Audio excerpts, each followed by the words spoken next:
Vendet e BE-s bien dakord për hapjen e negociatave me Shqipërinë dhe Maqedoninë e Veriut. Në dallim nga fqinjet Shqipërisë si vendosen kushte lidhur me regjistrimin e pronave. Shkon në 123 numrit prekurve me koronavirus në vendin tonë, 19 raste në ditën e fundit, preket edhe drejtori i emergjencave Skënder Brataj.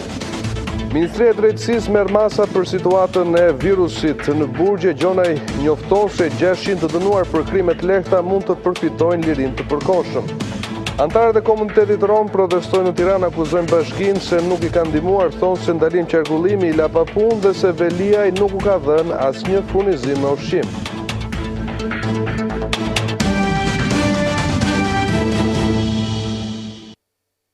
Shikues nderor, ju përshëndes, do të jemi bashkë për këtë edicion informativ të orës 16. Në një kohë kur Shqipëria po vijon luftën e ashpër me koronavirusin, lajmet mira vijnë nga Brukseli për sa i përket negociatave. Ministrat e jashtëm të vendeve anëtare që përbëjnë Këshillin e çështjeve të përgjithshme kanë vendosur të japin aprovimin për çeljen e negociatave me Shqipërinë dhe Maqedoninë e Veriut. Por, ndryshe nga Shkupi, Tirana zyrtari është kërkuar me anë të disa kushteve që të plotësoj kërkesat e Bundestagut dhe të Greqisë sa i përket censusit dhe regjistrimit pronave deri në konferencën e parë ndërqeveritare. Kjo dakordsi e Unionit sipas Eurokomisionerit për zgjerimin i jep sinjale Ballkanit Perëndimor që e ardhmja e rajonit është në BE. Edhe ministri i jashtëm gjerman ka përgëzuar Tiranën dhe Shkupin dhe i ka kërkuar udhëheqësve të BE-s që të votojnë vendimin e Këshillit të çështjeve të përgjithshme.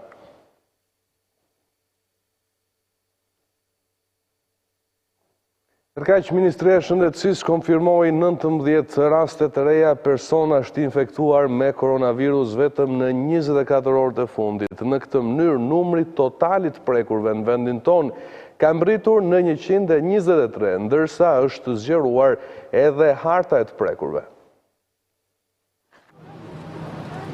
Izolimi i qytetarëve pas ndalim qarkullimi duket se nuk e ka ndaluar virusin vdekje prurës të shpërndahet pothuajse në të gjithë Shqipërinë. Nga veriu në jug duke rritur numrin të prekurve në 123, por infektimi me COVID-19 nga babai i rastit 0 i ka marrë jetën një 49 vjeçari nga Puka duke quar në 5 numrin e viktimave dhe një tjetër në vdekje klinike.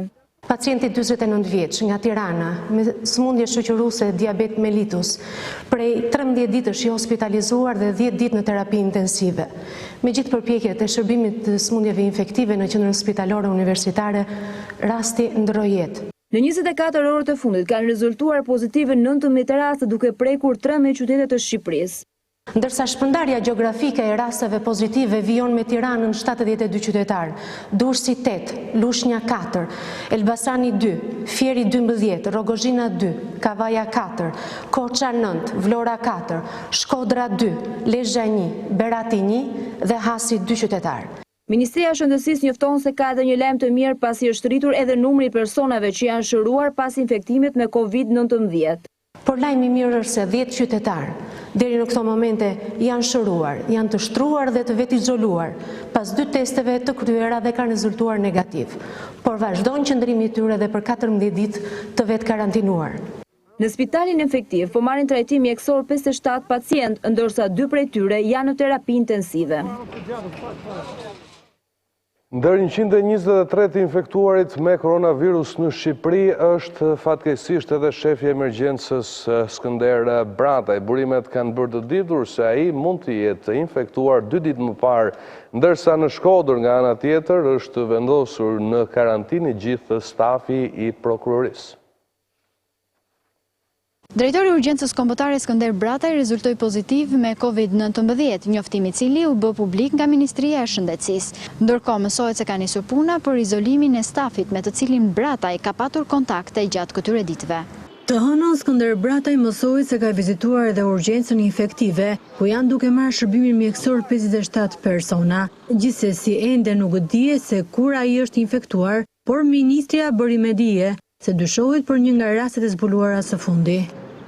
Brata gjatë këtyre ditëve ka qenë tejet aktiv në monitorimin e situatës, madje edhe në raste të trajnimeve dhe komunikimeve me stafin që punon në linjën e gjelbër 0800 40 40 dhe në emergjencën kombëtare ajo është kujdesur të ruajë distancat. Por në 19 rastet e zbuluara këtë të martë, 2 ishin zyrtar.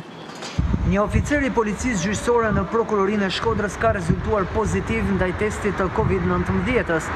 Autoritetet shëndetësore bëjnë me dije se prej 10 ditësh, ky shtetas me inicialet SD ndodhet i vetë karantinuar në banesën e tij, ndërsa ka nisur gjurmimi qofti i kontaktit që dyshohet se i ka infektuar virusin këtij shtetasi, por dhe personave të tjerë me të cilët ka komunikuar, për të parë pas testeve të realizuara edhe ndaj tyre nëse rezultojnë apo jo bartës të COVID-19-s. Me këtë rast, por edhe një grua me origjinë nga Shkodra, por që prej 3 javësh rezulton të jetë banuese në kryeqytet, ky qark sipas Ministrisë së Shëndetësisë numëron 2 të infektuar me koronavirus. Pas kësaj, autoritetet kanë vendosur në karantinë të gjithë stafin deri në datën 30 mars. Në Korçë është mbyllur kadastra, pasi një punonjëse ka rezultuar pozitiv në testin Covid. Bëhet fjalë për të fejuar në 30 vjeçarit, që bashkë me 2 të moshuar u shënuan si rastet e para në këtë qytet. Menjëherë pas kësaj, 53 punonjës janë urdhëruar të vetë karantinohen. Ndërsa në pikën e kalimit kufitar të ushqimishtit, gjithashtu është mbyllur e gjithë puna, duke mos bërë asnjë lloj lëvizje, ndërsa rreth 20 punonjës së bashku me personelin shëndetësor të cilët operonin për gjatë këtyre ditëve atje, janë të izoluar tashmë në shtëpitë e tyre. Ndërsa në Lezhë është mbyllur qendra shëndetësore e lagjes Skënderbeg, pasi aty ka pasur kontakte infermiera e konfirmuar si e prekur nga COVID-19. Rreth 600 të dënuar pritet të përfitojnë nga akti normativ i miratuar nga qeveria për dhënien e lejeve të veçanta për shkak të situatës së krijuar nga koronavirusi. Ministre e Drejtësisë Edicioni ka sqaruar edhe kriteret për ata që përfitojnë, ndërsa siguroi se deri tani burgjet janë të pastra nga ky virus. Afro 600 të burgosur të dënuar me vendim të formës së prerë që janë mbi 60 vjeç apo të sëmurë kronik, mund të përfitojnë nga akti normativ i qeverisë për leje të përkohshme për 3 muaj. Në një dalje për mediat, Ministra e Drejtësisë Edicioni ka sqaruar se të burgosurit duhet të plotësojnë disa kushte dhe duhet i paraqisin një kërkesë administratës së burgut dhe miratimi apo refuzimi vjen pas 5 ditësh. Qeveria miratoi një akt normativ për të karantinuar në shtëpitë e tyre për një periudhë 3 mujore të gjithë ata persona të dënuar me vendim të formës së prerë, që në datën e hyrjes në fuqi të këtij akti normativ u ka mbetur pavuajtur nga dënimi i dhënë deri në 3 vjet burgim.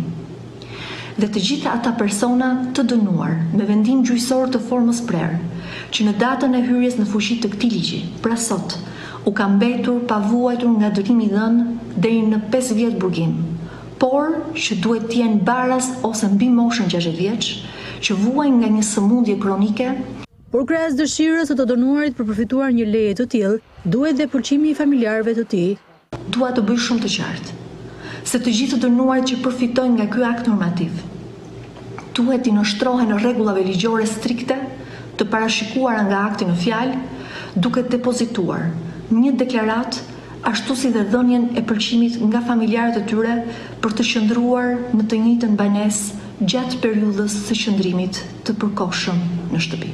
Të dyja kategoritë përfitojnë nëse nuk janë të dënuar për vepra penale me rrezikshmëri të lartë. Ministria bëri me dije se deri tani në të gjithë burgjet nuk ka asnjë rast të konstatuar me COVID-19, ndërkohë që janë pezulluar takimet me familjarët, duke zvendësuar me biseda online. Takimet me avokatët në paraburgime bëhen vetëm me masa mbrojtëse. Në të gjithë vendin ndodhen mbi 5.000 të dënuar dhe të paraburgosur. Tirana dhe gjithë Shqipëria ndodhet tani më brenda fashës orare të ndalim qarkullimit, ku në rrugë mund të lëvizin vetëm automjetet e autorizuara dhe policia e shtetit. Kolegu ynë Elio Lazë ndodhet në autostradën Tiranë-Durrës dhe do të na raportojë më shumë. Elio, të përshëndes, apo respektohen urdhrat edhe nga qeveria? Përshëndetje Gjoj, ndodhemi në autostradën Tiranë-Durrës në mbikalimin e parë të këmbësorëve që kemi hasur dhe hipëm këtu sipër për të patur një pamje sa më të qartë. Sipas rregullave të policisë së shtetit, dhe duhet i ritheksojmë dhe një herë tjetër, lejohen të qarkullojnë me automjet për të shkuar në punë duke plotësuar formularin e vetdeklarimit të gjithë punonësit e administratës dhe biznesit në oraret 05 të mëngjesit deri në orën 08 të mëngjesit dhe përkthim nga ora 12 e drekës deri në 13 e drekës. Përjashtohen nga ky kufizim të gjithë automjetet e transportit të mallrave, produkteve ushqimore, fruta perimeve dhe atyre blegtorale me qëllim furnizimin e marketeve dhe mini marketeve dhe dyqaneve ushqimore. Por nuk lejohet asnjë qytetar që të lëvizë me automjet pa plotësuar formularin e vetdeklarimit dhe pa marrë konfirmimin përkatës. Theksohet që pas orës 13 nuk lejohet të lëvizë asnjë qytetar përjashtuar kthimin për në banesë të punonjësve të linjave të prodhuese të shëndetësisë, ushtrisë, policisë së burgjeve, policive private dhe të atyre personave që janë përfshirë në listat e shërbimeve të bashkive dhe shërbimeve për në banesë për të pamundurit. Pas orës 13 nuk lejohet që të jenë hapur asnjë market, mini market apo farmaci. Këto janë rregullat e reja, pra dhe ajo fasha orare 2 orëshe që ka qenë për pasdite dhe ajo është shfuqizuar. Lejohet të qarkullojnë vetëm automjetet e policisë ushtrisë, ambulancave, policisë burgjeve, shërbimit të ruajtjes privat, mediave dhe linjave prodhuese por jo tregtuese. Siç shihet nga pamjet nga autostrada, qarkullimi është sporadik, tek tuk ndonjë automjet që shihet me logo, ndonjë automjet i shtetit apo të kompanive private të ruajtjes fizike, si dhe furgonat që kthejnë punonjësit nga fabrikat prodhuese për në banesë. Ndërkaq, Elio Vjetre, prezenca e autoriteteve ka patur masa ndëshkimore nëse ke një informacion të tillë? Autoritetet janë në çdo moment në terren, forcat policore, ka një postblok të madh në dalje të Tiranës dhe postbloku tjetër është në afërsi të Rinasit, pra kjo zonë që jemi këtu është e monitoruar. Për shkelcit ka penalitete dhe vazhdojnë dhe ne presim nga në çdo moment përditësimin e shifrave të policisë. E qartë, Elio, të falenderoj për lidhjen direkte. Të të ecimet tjera zhvillime, 7 orët e lirit daljes në thonjza janë kthyer në një rrezik shtesë për përhapjen e koronavirusit. Pavarësisht të ndërhyrjes policisë në tregje, në shumë raste vërehen shkelje të masave parandaluese. Tregjet janë kthyer në një rrezik potencial për përhapjen e koronavirusit. Tetorët e lirisë kanë bërë që qytetarët të harrojnë masat dhe thirrjet e autoriteteve. Tregjet janë kthyer në një rrezik potencial për përhapjen e koronavirusit. Tetorët e lirisë kanë bërë që qytetarët të harrojnë masat dhe thirrjet e autoriteteve.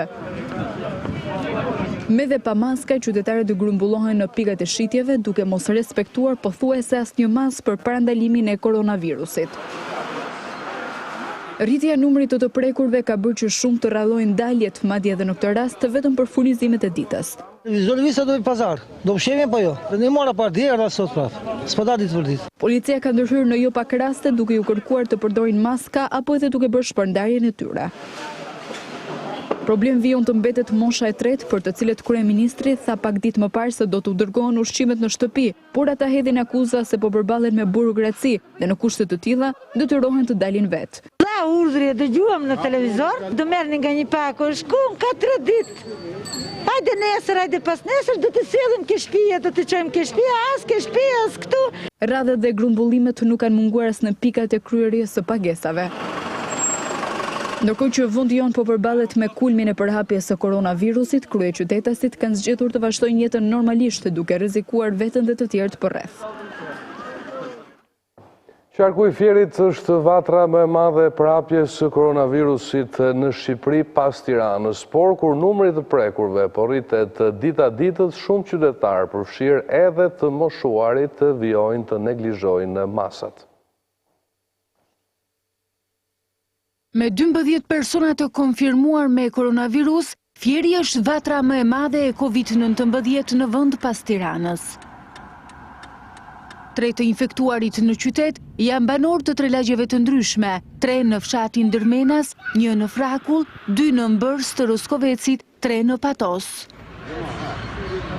Por kur numri të prekurve dyshohet të jetë edhe më i lartë dhe autoritetet kanë paralajmëruar se kjo javë do të shënoj pikun e infektimit, shumë qytetari i neglizhuan paralajmërimet.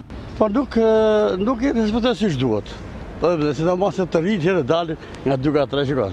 Si rrin nga 2-3 për grupe, pa të qoshe lokale shandepre për turp. Do të punoj efektojnë. Të shumt zbritën në rrugët e qytetit për gjatë orëve të lejuara për qarkullim, dhe pse pranojnë se shtimi i rasteve i ka friksuar. Tani dole do i kishpi. Po i zbatoni masat e marra? Po, si zbatojmë, jam me tërë kam, me dorashka, me maska, me gjitha. Të moshuarit janë këshilluar të mos dalin për asnjë arsye nga shtëpia, por të shumt ishin ata që ishin në rrugë, tregje apo dhe radh. Jemi pensionistë dhe dy të marrë qik ilaçet, dhe vete tek mjeku familjar, po që se ka njerëz nuk do rri, po që se mund të marrë të receta.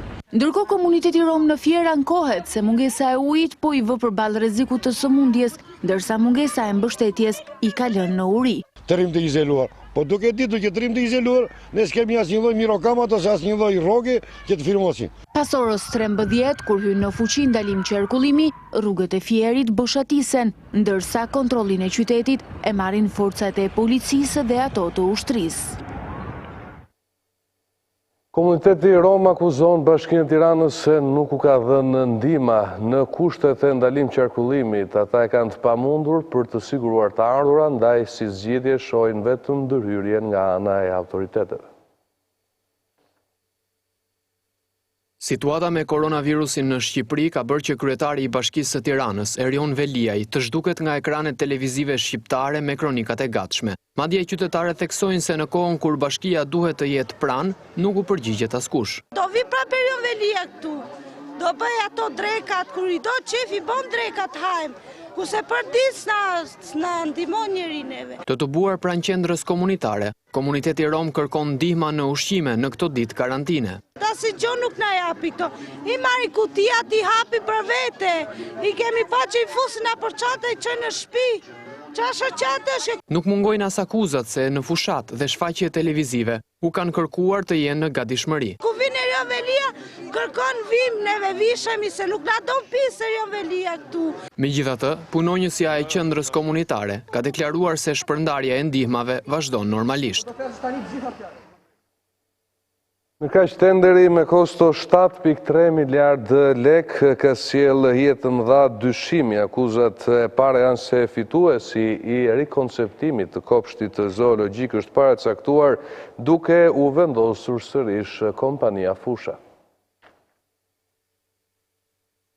7 miliard lek të parashikuara për rikonceptimin e kopshtit zoologjik, veprimi i cili kërkohet të realizohet në kohë krize, i shtohet edhe një shumë prej 310 milion lekësh.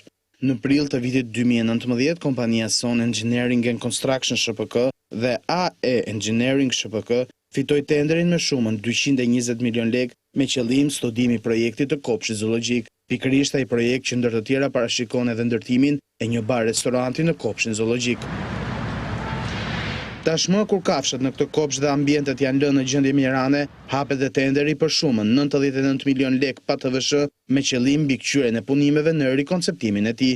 Burimet kanë bërë të ditur se ndër kompanitë që kërkojnë të fitojnë këtë garë është edhe Son Engineering and Construction SPK dhe AE Engineering SPK. Dhe lind pyetja nëse kjo kompani mund të jetë fituese, kur ekspertët e saj kanë dalë në rezultatin se investimi për kopshtin zoologjik do të shkojë në 7 miliard lek. Kjo kompani rezulton se është me administratori Ilir Beleri, i cili është dhe administratori Prim Capital. Për këtë kompani, vite më parë u tha se ka nënshkruar dhe një marrëveshje për ndërtimin e një vile për familjen e Veliajt në Mullet, ndërsa rezulton se prej vitit 2018 ka fituar në Bashkinë e Tiranës 4 tendra me një shumë prej 350 milion lekësh. Por zërat në bashki kanë folur dhe për marrëveshje të tjera të paravendosura. Madje Ina Zhupa, zëdhënëse e Partisë Demokratike, shprehet se tenderin 7 miliardësh mund ta fitojë kompania Fusha. Ky subjekt kujtojmë që kërkoi lejet për pallate shumëkatëshe kur të shëmbi teatri kombëtar. Ora News premton se do të vazhdojë ta ndjekë deri në fund edhe këtë rast të tenderit në Bashkinë e Kryeqytetit.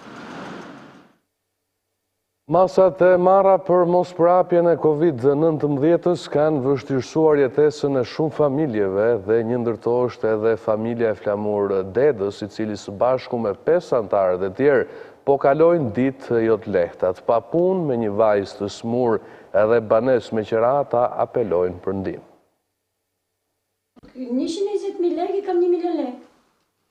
Në shtëpi me qera, pa punë dhe pas një ndihmë nga shteti, 5 pjesëtarët e familjes së flamur Dedajt sot po kalojnë ditët më të vështira pas masave që u morën për mospërhapjen e Covid-19.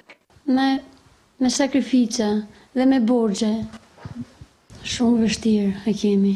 Zonja e shtëpisë tregon se i vetmi krah pune është bashkëshorti që edhe pse i sëmur përpiqet të nxjerrë bukën e gojës. Vetëm me punë të lehta, se me punë të rënda nuk punon dot. Çfarë ndihmë merrni nga shteti? As ndihmë se marrim. S'mund ta laj qeran.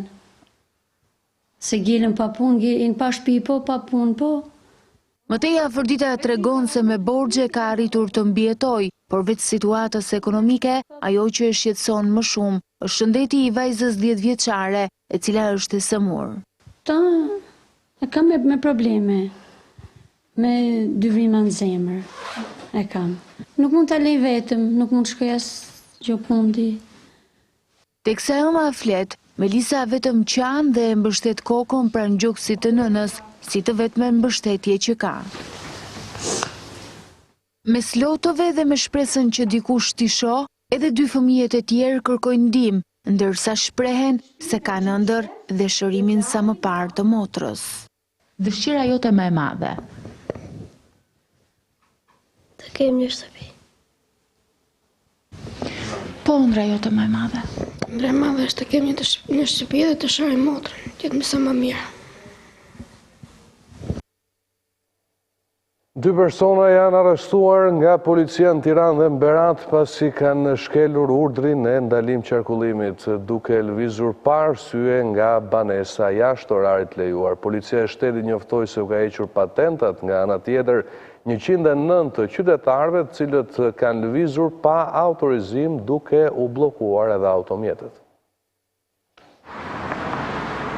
2 persona janë arrestuar nga policia e shtetit pasi kanë shkelur kufizimet e vendosura në lidhje me masat kundër përhapjes së koronavirusit. Burimet zyrtare njoftuan se në Tiranë është arrestuar në flagrancë shtetasi RM 30 vjeç, i cili është konstatuar gjatë orarit të kufizimit duke lëvizur në këmbë në zonën e komunës së Parisit dhe ka kundërshtuar punonjësit e policisë duke mos dhënë arsyeën e lëvizjes. Burimet zyrtare thanë se gjatë kontrollit fizik u gjetën në trup disa doza me lëndë të dyshuar narkotike, kanabis sativa dhe kokainë, të cilat i shpërndante në këtë zonë. Ndërkohë në Berat u arrestuan në flagrant shtetasi AC, 48 vjeç, banues në Poliçan pasi u kap nga shërbimet e policisë, duke drejtuar automjetin në gjendje të dehur në kundërshtim me urdhrin për ndalimin e qarkullimit. Ndërkohë gjatë 24 orëve të fundit, në të gjithë vendin janë evidentuar 109 drejtues mjetësh që kanë shkelur urdhrin e ndalim qarkullimit, të cilët janë ndërshkuar me heqje të lejes së drejtimit dhe bllokim mjeti. Në këtë harë kohor, në gjithë vendin janë konstatuar 15 lokale që nuk kanë respektuar orarin e mbylljes dhe ndaj administratorëve është marrë masa administrative 100.000 lekë për secilin. Në lidhje me kombosorët, mësohet se në të gjithë vendin janë ndërshkuar me masa administrative 10.000 lekë 85 shtetas, të cilët u konstatuan nga shërbimet e policisë duke lëvizur në këmbë apo me bicikleta pa arsye apo emergjencë. Europa Nostra e ka renditur teatrin kombëtar ndër 7 institucionet e artit më të rrezikuara në kontinentin e vjetër. Vendimi është bërë i ditur përmes një deklarate të artistëve që janë në protestë në më shumë se 2 vite. Artistët në mbrojtje të teatrit kombëtar kanë bërë publik vendimin e Europa Nostras për renditjen e këtij institucioni ndër 7 më të rrezikuarit. Përmes një deklarate për mediat u theksua se një vendim i tillë është tepër i rëndësishëm dhe një garanci për teatrin kombëtar. Teatri kombëtar i Shqipërisë, shembull i jashtëzakonshëm i arkitekturës moderne italiane të viteve 1930, i cili është një nga qendrat më sfikatura kulturore në vend, përballet me rrezikun e afërt të shëmbjes. Madje në deklaratë është bërë edhe një renditje e teatrove më të rrezikuar. Kështjella i Jezeri, Horni i Retin në Republikën Çeke, kështjellë baroke e cila ishte skena e shfaqjes së parë private të simfonisë së tretë të Beethovenit në vitin 1804, kështjella e Samozanos në Toskanë, Itali, ndërtesë historike tërheqëse me bukuritë stilit eklektik, bloku Y, lagja qeveritare në Oslo në Norvegji, centrali elektrik Stombjerki, Bytom në Poloni, fortesa e Beogradit dhe rrethinat e saj, stadiumi Plečnik në Lubljan në Sloveni, një nga ndërtesat më të hershme të këtij lloji në Europë. Me njerë pas kësaj deklarate, policia ka ndryrë duke shoqëruar regjisorin Robert Budina, si dhe arkitektin Kreshnik Merxhani. Burimet kanë bërë të ditur se shoqërimi është bërë në zbatim të urdhrit për parandalimin e përhapjes së koronavirusit, ku ndalohen tubimet dhe ku kërkohet ruajtja e distancave. Të gjitha partitë opozitare dhe presidenti i Kosovës Hashim Thaçi kanë kundërshtuar si antikushtetuese masat e shpallura nga qeveria e Albin Kurtit për të ndalur përhapjen e koronavirusit në vend. Kritikët thonë se pa u shpallur gjendja e jashtëzakonshme nuk mund t'i kufizohet askujt liria e lëvizjes. Në Kosovë është ndaluar qarkullimi i qytetarëve dhe i automjeteve private në fashat orare 10 me 16 dhe nga ora 20 deri në orën 6 të mëngjesit, si masë mbrojtëse ndaj përhapjes së koronavirusit në vend.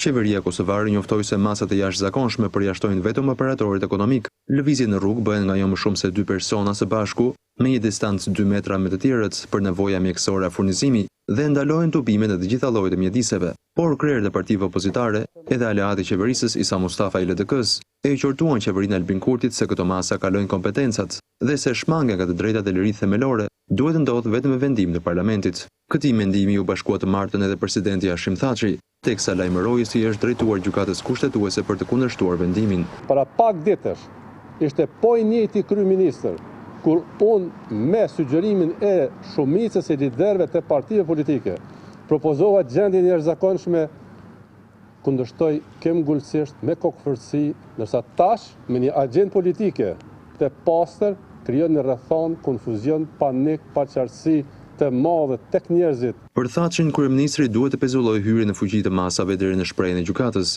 ndërsa thirrja për qytetarët është që të ndjekin rekomandimet e Institutit të Shëndetit për të vetë izoluar në shtëpi. Kosova raportoi 26 raste të reja me koronavirus në 24 orët e fundit, duke e çuar në 61 totalin e të infektuarve në vend brenda 10 ditëve, ndërsa një i moshuar 82 vjeçaru bë të dielën viktima e parë e pandemisë që ka alarmuar rajonin dhe botën. Nisur nga gjendja e krijuar me mosmarrveshjet politike mes liderëve dhe institucioneve të Kosovës, ambasadat e Francës, Gjermanisë, Italisë, Mbretërisë së Bashkuar dhe Shteteve të Bashkuara të Amerikës theksuan se në këtë moment kritik, përparësi duhet të ketë lufta kundër Covid-19 dhe jo politika.